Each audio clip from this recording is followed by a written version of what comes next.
Good morning class, সুপ্রভাত সকলকে। পূর্ববর্তী অধ্যায়ে আমরা পদ কাকে বলে পড়েছিলাম এবং পদ কতগুলি কি কি সেটি জেনেছিলাম। আজকে সেই প্রত্যেকটি পদ অর্থাৎ 5টি পদ নিয়ে আলোচনা করব। প্রথম পদ হচ্ছে বিশেষ্য পদ। বিশেষ্য পদ কাকে বলে? নামবাচক যে কোনো শব্দকেই বিশেষ্য পদ বলা হয়। উদাহরণস্বরূপ বলা হয়েছে রাম, বাঘ, হিমালয় ইত্যাদি। তাহলে নামবাচক যে কোনো শব্দকেই বলা হয় বিশেষ্য পদ। এর পরের পদ অর্থাৎ সর্বনাম পদ। সর্বনাম পদ কাকে বলে? বিশেষ্য পদের পরিবর্তে যে পদ ব্যবহৃত হয় তাকেই বলা হয় সর্বনাম পদ। মানে বিশেষ্য পদ মানে নাম, আমি বললাম যে একটু আগে বিশেষ্য পদ মানে হলো নাম, সেই নামের পরিবর্তে যে পদ ব্যবহৃত হচ্ছে সেটি হলো সর্বনাম পদ। অর্থাৎ আমি বললাম রাম বিদ্যালয়ে যায়, রাম খুব ভালো ছেলে, রাম বাবা মার কথা শোনে। এই তিনবার রাম রাম রাম না বলে আমি বললাম রাম বিদ্যালয়ে যায়, সে খুব ভালো ছেলে, সে বাবা মার কথা শোনে। এই যে রামের বদলে সে শব্দটি ব্যবহৃত হলো, এটি হলো সর্বনাম পদের উদাহরণ। তাই দেখো, সর্বনাম পদের উদাহরণ হিসেবে আমি লিখেছি তুমি, সে, তিনি ইত্যাদি। এরপরে আমরা চলে যাচ্ছি বিশেষণ পদ। বিশেষ্যের দোষ, গুণ, অবস্থা, সংখ্যা, পরিমাণ ইত্যাদি বোঝালে বিশেষণ পদ হয়।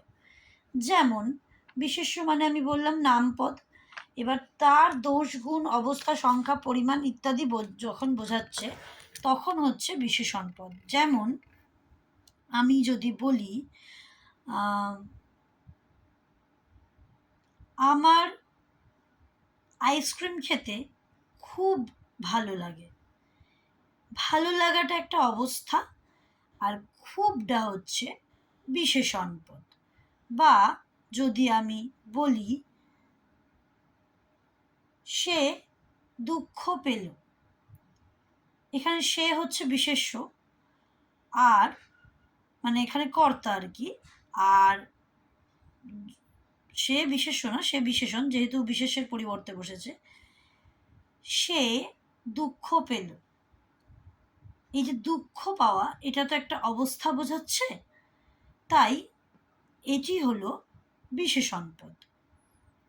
অর্থাৎ বিশেষ্যের দোষ, গুণ, অবস্থা, সংখ্যা, ভালো খারাপ ইত্যাদি বোঝালে বিশেষণ পদ হয়।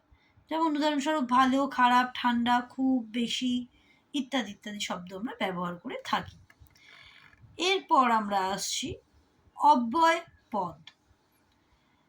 যে পদের কোনো ব্যয় নেই তাকে বলে অব্যয়।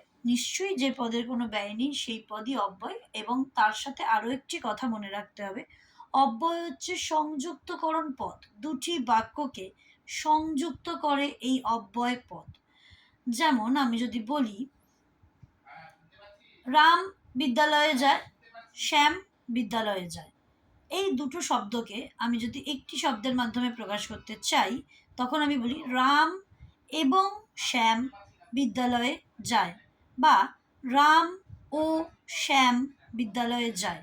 এখানে এবং ও এগুলি হলো অব্যয়। প্রথমত এই শব্দগুলির কোনো ব্যয় নেই, এবং দ্বিতীয়ত এই শব্দগুলি দুটি আলাদা আলাদা বাক্যকে একটি বাক্যে পরিণত করছে।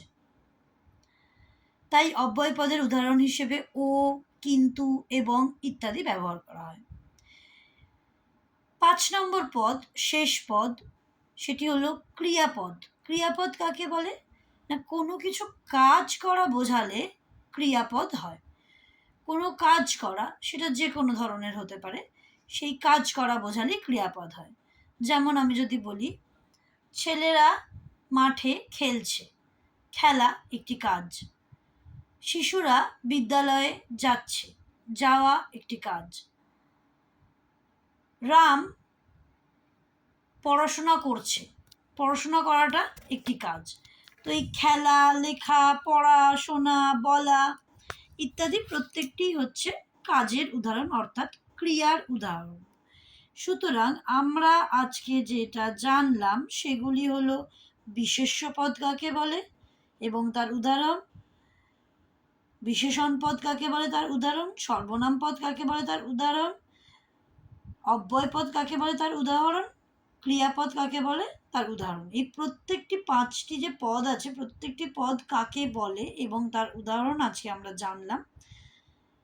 এগুলি তোমরা তোমাদের খাতাতে লিখে রাখবে, আমি পরবর্তীতে এটা চেক করে দেব। Thank you class.